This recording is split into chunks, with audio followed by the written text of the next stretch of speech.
insyaallah kita akan masuk pada ayat yang ke-178 dan nanti bisa kita lanjut ayat yang ke-179. A'udzu billahi minasy syaithanir rajim. Bismillahirrahmanirrahim. Ya ayyuhalladzina amanu kutiba alaikumul qisasu fil qatla al-hurru bil-hurri wal-'abdu bil-'abdi wal-unsa bil-unsa faman 'ufiya lahu min akhihi syai'un fattiba'un bil-ma'ruf wa ada'un ilayhi bi-ihsan dzalika takhfifun min rabbikum wa rahmah faman i'tada ba'da dzalika falahu 'adzabun alim. Kaum muslimin jamaah Bapak Ibu yang saya hormati rahimakumullah. Ayat Allah Subhanahu wa taala ini dimulai dengan nida atau seruan, ya ayyuhalladzina amanu, wahai orang-orang yang beriman. Kenapa dimulai dengan nida, dengan seruan? Tentunya ketika satu perkara ingin disampaikan, lalu perkara ini memiliki posisi yang amat penting, posisi yang sangat-sangat krusial.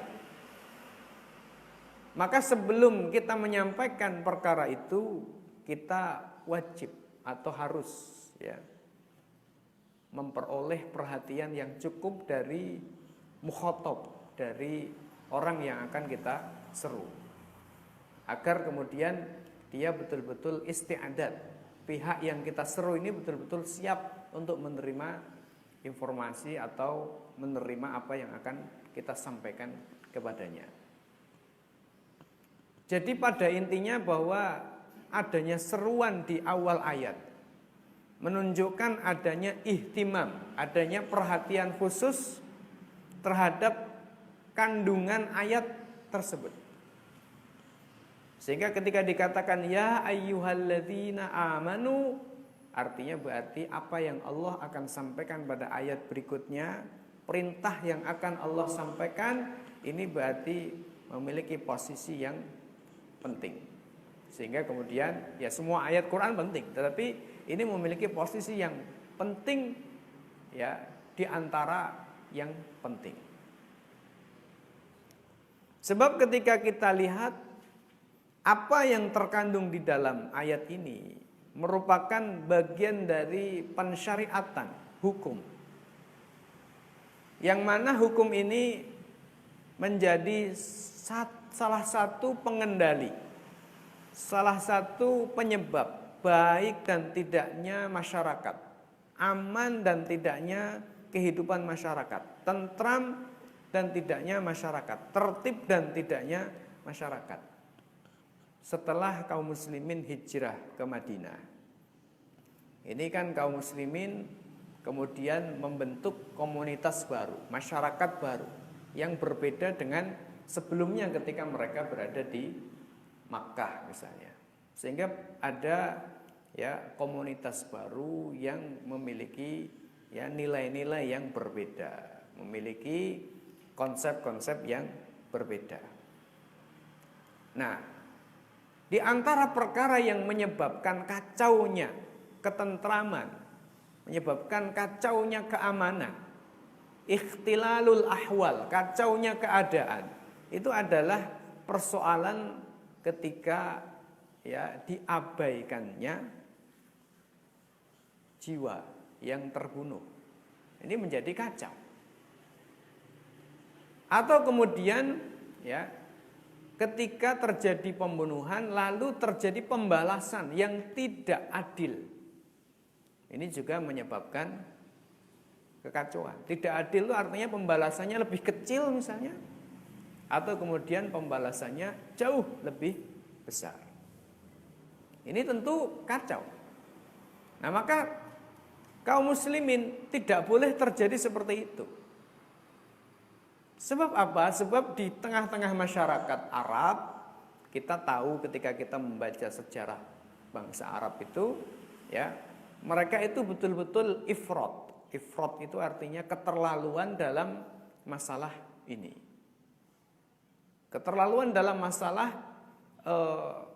pengabaian terhadap hak nyawa, atau keterlaluan dalam mengambil balasan terhadap hak nyawa. Bagaimana maksudnya? Di tengah masyarakat jahiliyah dulu, ya, seringkali ketika yang mati atau dibunuh itu adalah orang-orang lemah, orang yang mungkin di masyarakat tidak terpandang, tidak punya status sosial, ya, maka itu diabaikan. Tidak ada hak yang diberikan kepada al-maqtul atau al-qatil, pihak yang terbunuh. Tidak ada. Nah, ini kan kezaliman. Ya, mentang-mentang yang dibunuh itu orang kecil, maka diabaikan. Nah, apakah sekarang itu ada? Ya, saya pikir juga itu terjadi. Ya kan? Ini kan kalau misalnya ya sekarang itu ada, kita refleksikan apa yang dulu masyarakat jahiliyah itu ada. Solusinya ya ayat ini juga untuk hari ini, untuk kita sekarang.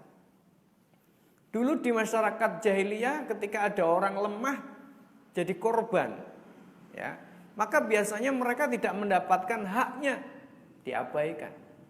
Idza qutila, ya, qatilun dhaifun, ketika ada korban, ya, yang lemah, maka biasanya damuhu, ya, darahnya disia-siakan, tidak ada pembalasan.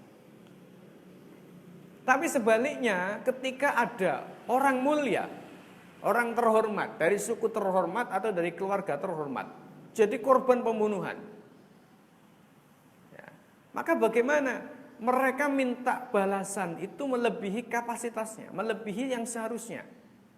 Di tengah-tengah masyarakat jahiliyah dulu itu ada namanya takayul. Takayul, ya. Takayul itu apa? Takayul itu artinya ibaratnya apa ya? Dari kata kail. Kail itu kan artinya takaran, menakar. Ini darahnya setimpal nggak dengan darahnya si fulan? Jadi misalnya yang terbunuh itu dari keluarga mulia, keluarga terhormat. Sedangkan yang membunuh itu bukan keluarga yang terhormat. Maka berarti darahnya si pembunuh dengan darahnya yang terbunuh ini tidak setimpal. Maka berarti dari keluarga itu harus dibunuh sekian orang yang sekiranya setimpal dengan kehormatannya ini. Sehingga mereka itu kadang-kadang qaddarahu bi khamsatin, kadang diperkirakan setimpal dengan 5 orang. Qaddarahu bi asyratin, kadang-kadang setimpal dengan 10. Qaddarahu hatta bimi'atin, sampai ini setimpal dengan 100 nyawa dari keluarga itu. Nah, jadi ini kan keterlaluan. Kalau yang lemah itu apa? Mati jadi korban diabaikan. Kalau yang mulia itu kemudian jadi korban, maka dilihat, ya, ada namanya apa? Takayul. Wah, ini kan luar biasa. Zalim. Begitu pula di masyarakat Arab jahiliyah itu dulu ketika yang korbannya adalah perempuan, maka dipandang sebelah mata. Begitu pula ketika korbannya itu adalah budak, ini juga dipandang sebelah mata. Atau ketika budaknya orang mulia membunuh budaknya orang orang biasa atau orang yang tidak terhormat, maka ini juga diabaikan. Jadi begitu. Nah, sehingga kemudian ini kan kalau terjadi di masyarakat muslim, kalau sampai ini tradisi seperti ini ada di tengah-tengah kaum muslimin, maka jelas ini merupakan perkara yang kacau, ikhtilal, ya, kacau, menyebabkan berbagai macam masalah. Ini latar belakang ayat, ya, 178 ini.